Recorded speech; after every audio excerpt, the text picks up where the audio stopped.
Hi there beautiful souls, Avalon here, and today I have a reveal for you. Now I say reveal because I was too impatient to do an unboxing. Basically when I bought this deck, I was so excited, I opened it up where I stood. So I opened it up at the shop counter and I loved it. I love the deck, I really did, I love the deck. And the deck that I'm talking about right now is the Wisdom of the Oracle Divination cards by Colette Baron-Reid. Now, some of you may know Colette Baron-Reid's other works. I have her other decks here. She has done the Enchanted Map Oracle. She has done the Wisdom of the Hidden Realm Oracle, which is oftentimes confused with the Tarot of the Hidden Realm, at least in my circle. When I say Tarot of the Hidden Realm and Wisdom of the Hidden Realm, people assume that they're the same thing, but they're actually two different things. And Wisdom of Avalon. And these other decks of hers are absolutely beautiful. They are not my all-time favorite decks, but I do love working with them. And they are decks that I oftentimes rediscover. So I go a period of time without having used one, and then all of a sudden I just, a season change, and I'll grab them out and I'll start flicking through them and I'll be like, yes, yes, why did I ever forget this? Why did I ever forget you? Why did I ever stop using you? So it's one of those great decks to have in your collection that you'll always, go back to eventually and just have a really great time with. And I love her words, I love her guidebooks, I love the cards, they're great quality. They're all Hay House. Yes, they're all Hay House. So they're, really good quality for Oracle decks as well. So this particular deck caught my eye in a product catalogue, and I just went, oh my gosh, I hadn't seen a deck of hers come out for a little while, so I was really excited to trial it out. So this is the very front of the box, and it's a really, chunky box too. It's much, I would say it's much fatter. It is much fatter than her other decks as well. Look at that. There we go.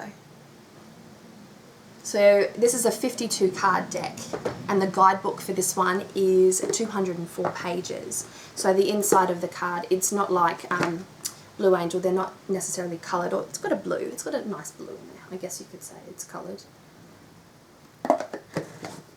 Nice sturdy, there's nice sturdiness.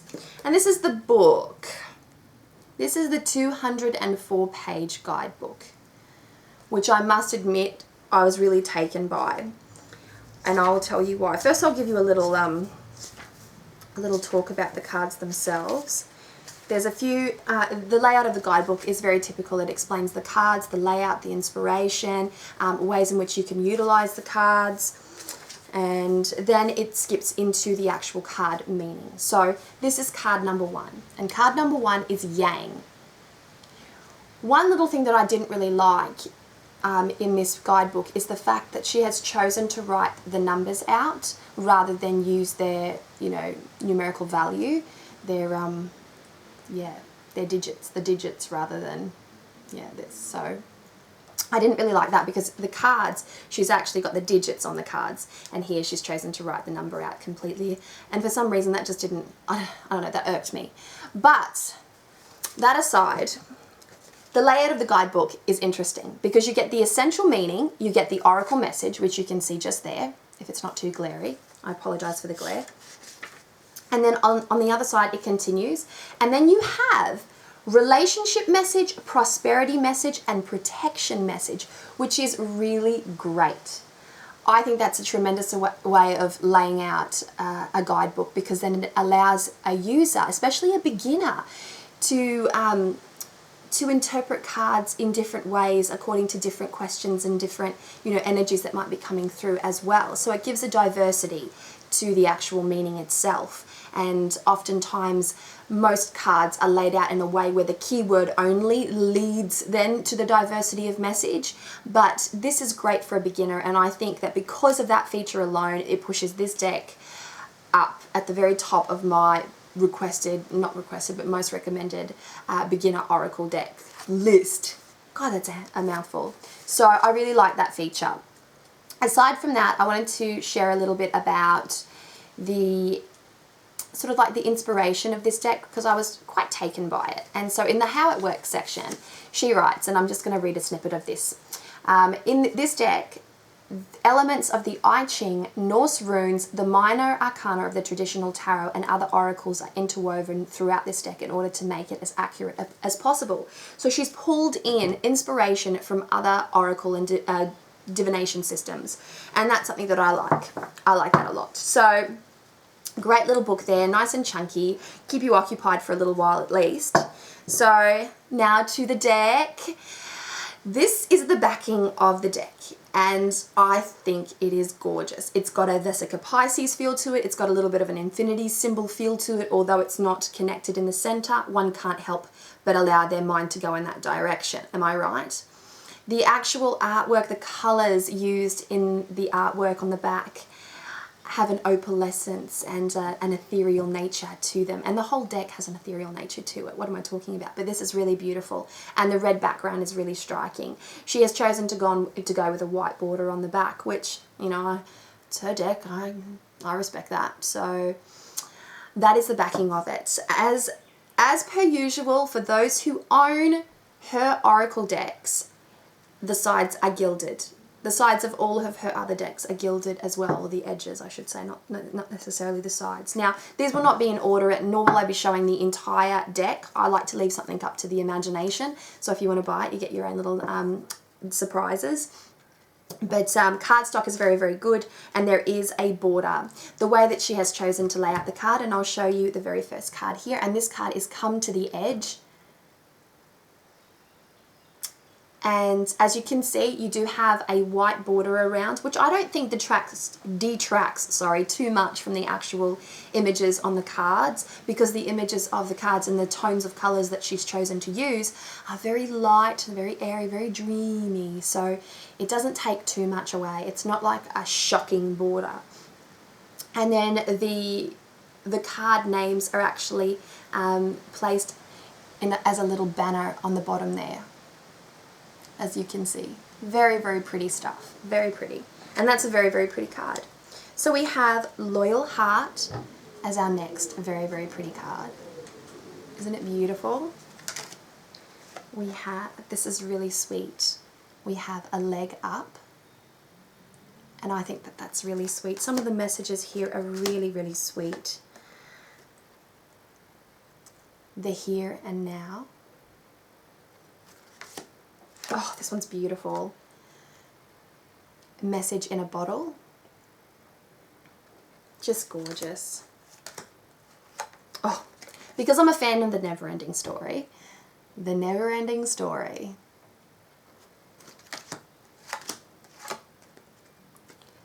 New Life. This has actually got a really great message to it. Why?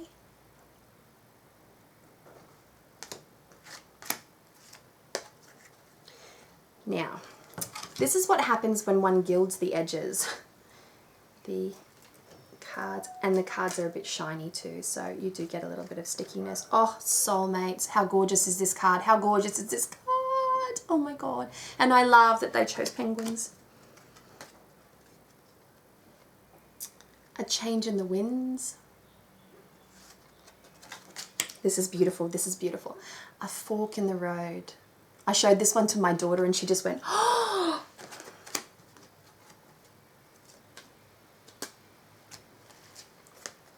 Time for a Nap. See what I mean about the dreamy nature of the artwork? It is really soft, it's really gentle. Oh, this one's gorgeous, Round and Around. And that is one of the images that's on the back of the cards. So very, very beautiful.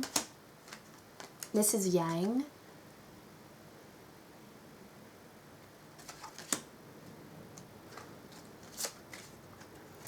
All That Glitters.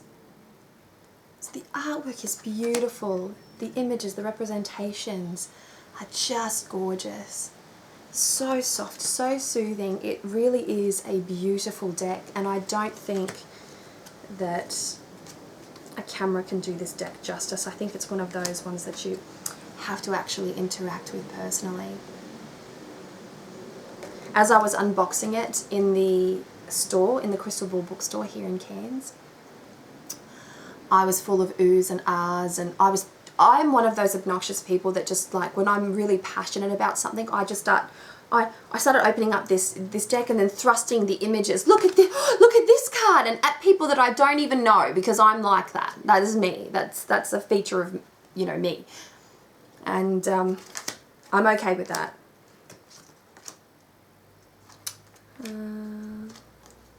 Building blocks. TikTok. So this is great so that I can actually start separating some of the poised. I think that's really cute. Oh, this is beautiful. Regeneration.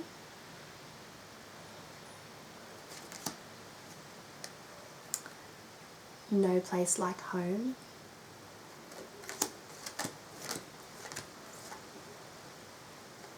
Higher power. There's an angelic energy to this one, but it's not very in your face. So if you, like me, are a little bit uncomfortable using angels in your practice, then you won't be, you know, this won't affect you. It won't trigger you in any way. I'll just show it again. For those of you who like working with angel energy, angel archetypes and things of that nature, this will suit you beautifully as well. This is a really powerful one. Orphaned.